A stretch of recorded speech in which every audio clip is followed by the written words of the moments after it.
My wife was telling me the other day that size doesn't matter, but I don't think that she was talking about my trades.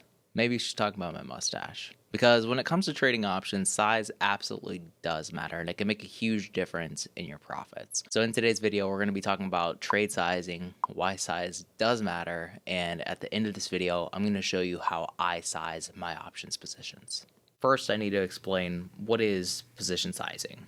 You could probably guess this is the size of different trades in your portfolio. And the reason why this matters is because not every trade is made the same. One of these things is not like the others. If you watched my last video on hedging and diversifying your options portfolio, you know that you should be betting on different directions, using different sectors, and different expiration dates. So again, not every trade is the same, and you shouldn't be risking the same amount of money on these different trades. And it really depends on, one, your confidence in the trade, and two, the probabilities of that trade working out. If the probabilities of a trade working out is greater than another trade, then you should probably risk more money on the higher probability trade than you would on the one that's less likely to work out. And probabilities you can usually determine with delta values, because not only is delta how much your options value changes for every $1 change in the stock price, it's also an estimate of the percent chance of your option expiring in the money. So you can use delta as an approximation for your option either making max profit or max loss. But this isn't really an exact science because delta is always going to be changing as a stock that you're trading is moving around. But the second factor that's important for option sizing is your confidence for that trade. If you have an analysis that you're more certain is going to work out than another analysis that you think is less likely to work out, then you should be willing to put your money where your mouth is. This comment that I got a couple months ago is really what inspired me to take on more sizing for my more confident trades. Before, I was usually risking between $300 and $500 on the trade. Three, four.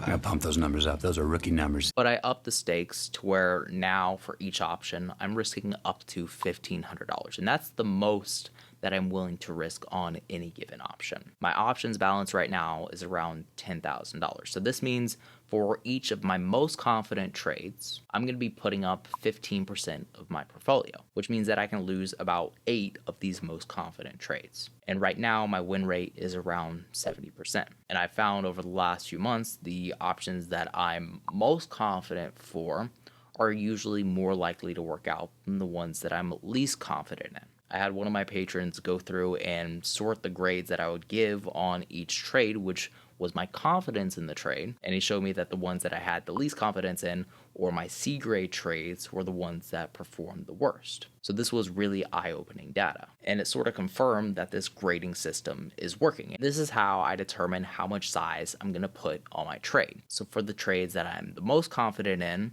I'm going to give them an A score, and I'm willing to risk up to 15% of my portfolio, or again, $1,500. But if I'm less confident on a trade, then it's not going to get that A score. A scores are extremely rare for me, which shows why I dropped out of college. I wish that I could come up with that more often. But in reality, most of the trades that I put on are a B score. And with a B score trade, I'm not going to put up as much risk than I would with an A score trade because I'm less confident in that trade working out. There's likely less probability of the trade working out. So I'm not going to put as much money on that trade versus an A score. So for B scores, I'm usually putting up between $800 at the low end of the spectrum, or a B minus, and up to $1,200 on the trade for a B plus score. So really, I have 3 B scores between B minus, B, and B plus. Stop. Where?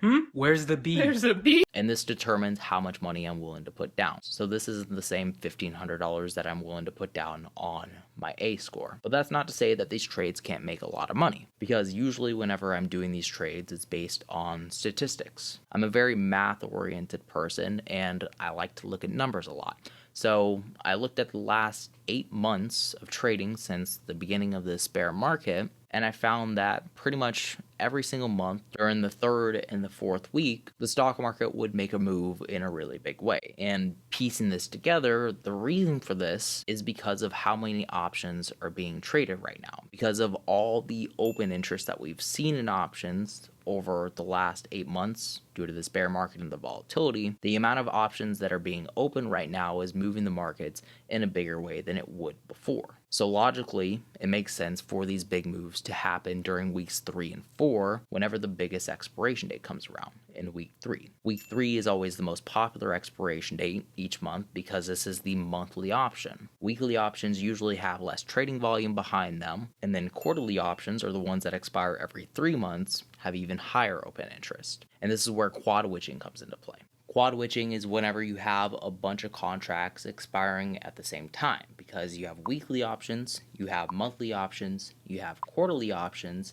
and then you also have futures contracts. So because of all these options and futures expiring, market makers are going to try to push the stock in one direction or another. We should take Bikini Bottom and push it somewhere else! Now I can cover this in more detail, and if you want to see that video, make sure to leave a like down below. But I use all this information and I found the average move over the last 8 months between weeks 3 and 4, and it was usually 7.5%. So I saw the markets were trading high, and I guessed that they would come down in this pivot between weeks 3 and 4, and I determined the average move was around 7.5%. So I bet on the markets coming down by about 6%, giving myself a little bit of wiggle room, and for this trade I was able to make over 100% profit. I only put down maybe $1,200, but I was able to turn that $1,200 into $2,400. So these B-score trades can be equally as profitable as my A-score trades. And finally, for the trades that I'm the least confident in, or the ones that I think is more of a toss-up than anything, these are going to get a C-score. So these are the trades that I don't think are likely to work out, but I'm still willing to put up at least a little bit of money on that trade. Hey, seriously, is this safe? Yes, very safe. 50-50.